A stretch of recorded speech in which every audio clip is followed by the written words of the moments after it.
Hello, good afternoon. I'm James Lim, founder of the Property Plus system, and today I will be talking about my second video with regards to En-Bloc because the first video was actually pretty interesting. You will be able to find my first video about En-Bloc either at the end where I have a link, or you can actually check out below where I have the link of the video. Okay, so now let's go on to it.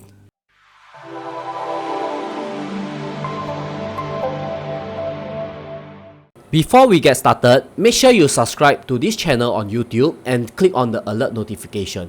Now this video is actually a reaction video of the recent En-Bloc article that what happens when a condominium did not undergo En-Bloc. So what is going to happen to it? Okay, now you must know that firstly En-Bloc there is a penalty if the En-Bloc process failed. Okay, so firstly, there are two issues. The first issue is that a condominium must get either 80 or 90% approval, and the second issue is that they need to find a buyer. Okay, so of course, we go through the first issue first. Now, when a condominium is less than 10 years old, you need 90% approval in order to undergo En-Bloc. And if a condominium is more than 10 years old, therefore, it just needs 80% approval, okay, from the residences in order to undergo En-Bloc. And if you fail in an En-Bloc sales attempt, okay, the owners will incur a 2 years restriction where the next 2 years they will not be able to undergo En-Bloc at all. So this actually something happens to Mandarin Gardens. So Mandarin Gardens firstly is that, right, this condominium is actually 38 years old, and I would say that relatively it is actually pretty old already, or it can be or it will reach the end of the lifespan soon. And the second thing is that it is a very huge, over 1,000 condominiums residences. Therefore, I have talked about Mandarin Gardens before because it is the biggest En-Bloc attempt that they are trying to make. Therefore, the selling price last time they were asking for 1.88 billion, which they failed to go through, and now they are actually asking for 2.88 billion, where I am also certain that if they were to hit the 80%, they will also not be able to find a buyer, okay? Because right now interest rate is high, developers always borrow money from the bank in order to go for En-Bloc process, and interest rate is high is the first thing. Secondly is that normally it's a few consortium will joint venture together in order to undergo this huge project where the risk will become higher. And the third reason is actually it is actually, even if you were to pay for 2.88 plus the construction cost, everything, and you mark up for the profit, you will not be able to, the developers who undergo this En-Bloc process will not be able to earn enough profit. Therefore, this is an unlikely failed attempt. Okay, maybe for the next 5 years when property price continue to climb higher, they may be able to find a developer willing to take on to this huge project. Okay, so now, but that is not the main point. The main point is that what happens if they fail to undergo En-Bloc. Okay, so right now a lot of residences just before the En-Bloc attempt that was actually happening last year, what happened was that the residences do not want to pay for expensive expenses before the collective sale. Okay, they will hold on to it.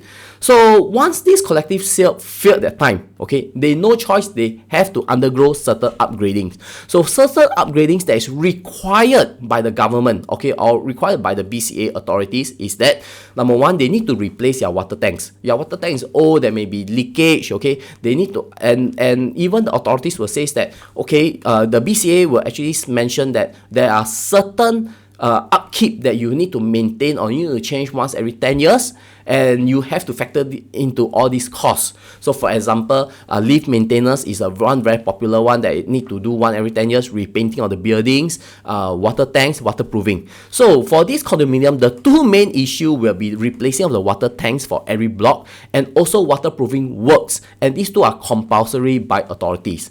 Other important things are like the replacement of emergency generators and circuit breakers, general repair and repainting. And the overall cost for this is roughly around 5 million. So where are you going to get this $5 million from?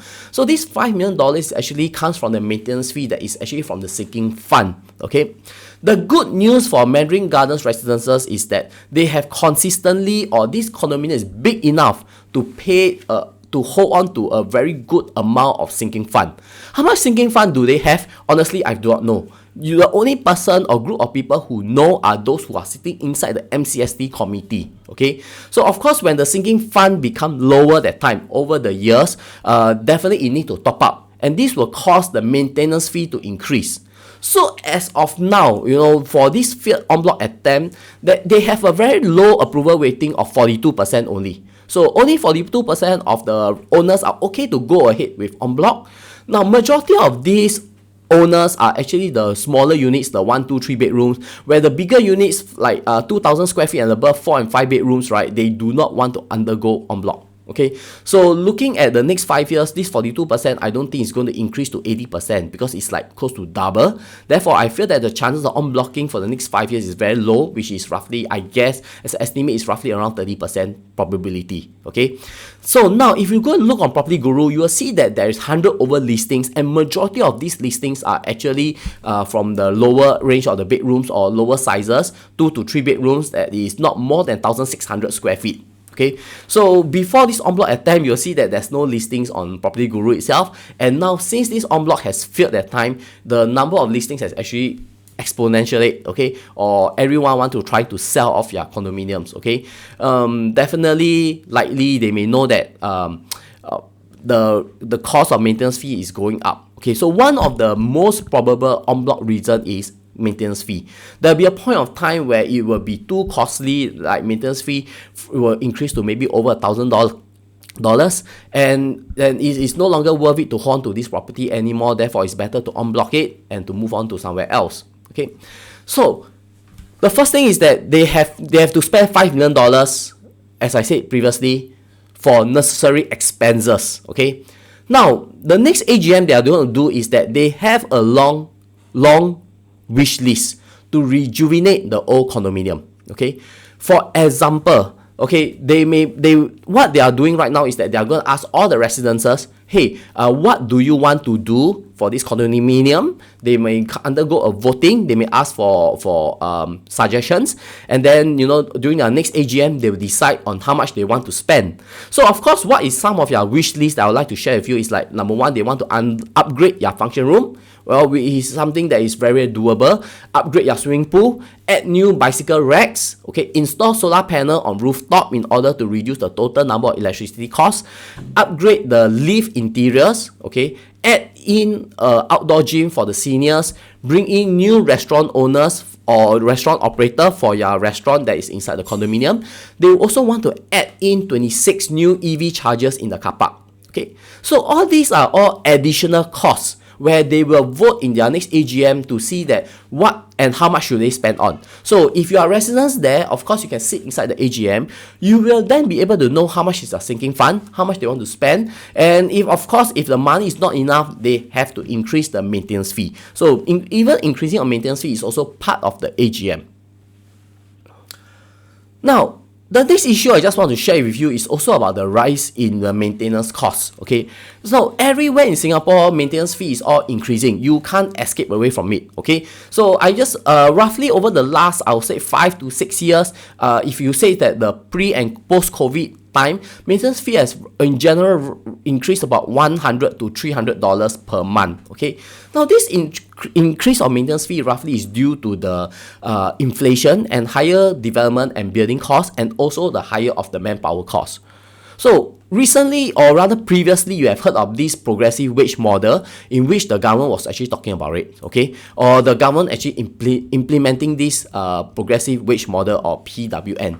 Now, this PWN is actually used to uplift the wages of low-income workers, and this cost of the higher wages is actually passed on to the consumers.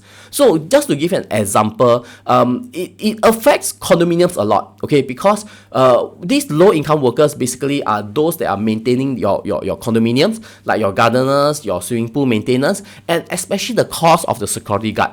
So the cost of a security guard last time in the past pre-COVID was roughly between $2,000 to $3,000 per month. That's how much income they are getting. And now the cost has actually increased to $4,500 to $4,800. That is the take-home pay of a security guard. Therefore, no choice, maintenance fee has to go up because you need to pay for all these security guards. Then, how are we going to decrease all these costs?